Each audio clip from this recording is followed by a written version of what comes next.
Good afternoon. My name is Dr. Leigh Golding and I'm a sports physician at Ortho Sports Randwick. I'm pre-recording this because I'm the team doctor for the Australian cricket team and we're away in India at the moment with the 50 over World Cup.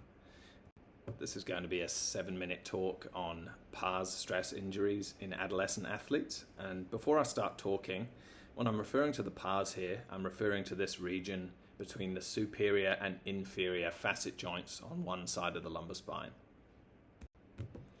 So lumbar pars stress is an important cause of back pain in adolescents. Where you can find pathology on MRI scans, it's the most common cause of back pain in adolescents.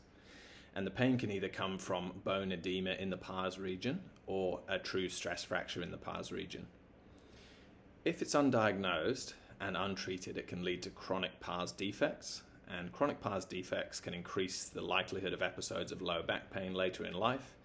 If you get them on both sides at one level, it can lead to spondylolisthesis, and it can also lead to certain limitations in the athletic performance, particularly relevant in cricket fast bowlers, for example.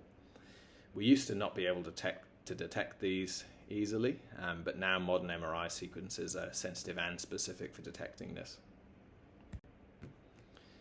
So effectively, if you have a teenage athlete who does lots of sports presenting with low back pain, then you should certainly consider that they might have pars stress injury, particularly if they're doing lots of sports and particularly if they're adolescents rather than young adults.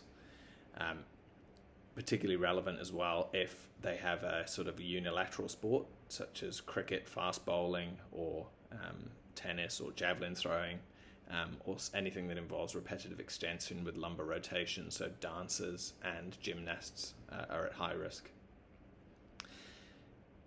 If you do suspect this, then it's worth proceeding with an MRI to look for it, but you should probably only look for it in athletes that can commit to a period of offloading, and the offloading period required is likely upwards of 6 to 9 months. So if you do have an athlete that comes into the rooms with low back pain, they're an adolescent, it's worth having a look with an MRI, and you'll be asking for a stir or vibe sequence to assess for the presence of a pars stress reaction. If you find that they do have bone edema in the pars region, with or without a fracture or fracture line, they're more likely then to be able to be amenable to full resolution with an offloading period. However, if they have a fracture line but no bone edema, you might have found a chronic pars defect there, and that might not be amenable to healing with offloading. So if you do find it on an MRI, the first stage of management should be to offload them from all sporting activities, and typically they're only allowed to do recreational walking, stationary bicycle, and some resistance training that doesn't involve extension or axial loading of the lumbar spine during that first 3 months. You're aiming for the resolution of bone edema and the resolution of a fracture line on the MRI scan. And so typically I review these patients at around the 3-month mark once they've had an aggressive offload. And if they are reporting that they haven't had any low back pain for 4 weeks, and if their clinical examination is normal at that point, then I'd arrange a further repeat MRI to assess for the resolution of the fracture line and of the bone edema. If that has all resolved on the MRI, then the second stage of their management is to aim for a safe return to pre-injury level of sport and exercise.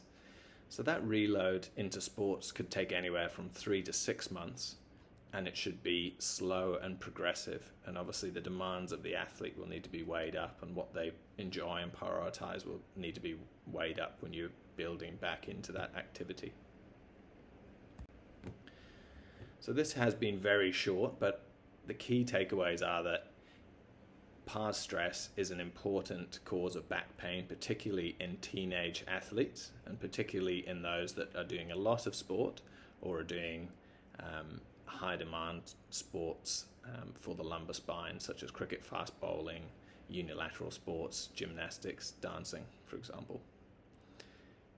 If they actually have the ability and the willingness to commit to a period of offloading, then you should consider an MRI in these athletes to assess for the presence of pars stress or a pars stress fracture. If you do find it, the offload period involves no sport, and that offload period is often around 6 to 9 months. Usually I would review them again after a 3-month period, and if they're reporting that they haven't had any pain for 4 weeks and their clinical examination is normal, then I'd arrange a repeat follow-up MRI scan to assess for the resolution of the bone edema in the fracture line. And if that's then resolved, they would start a progressive reload to sport, which would take anywhere from 3 to 6 months depending on the demands of the athlete. So that has been a very quick whirlwind introduction to pars stress in adolescent athletes.